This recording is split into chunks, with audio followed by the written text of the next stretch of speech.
this is very special food to me because that's food that recipe that my wife prepared for me.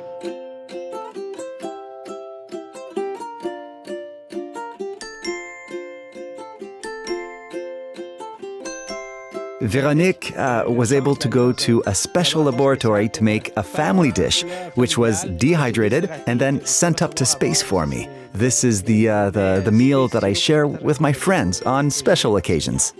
We worked with a Quebec company that makes dehydrated meals in order to dehydrate my infamous chili con caribou, which is our favorite dehydrated camping food that I make regularly and that I dehydrate myself.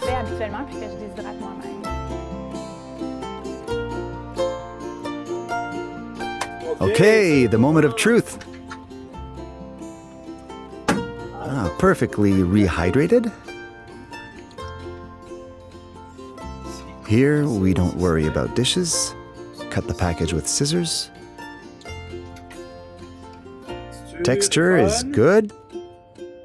Smells great. Just like at home.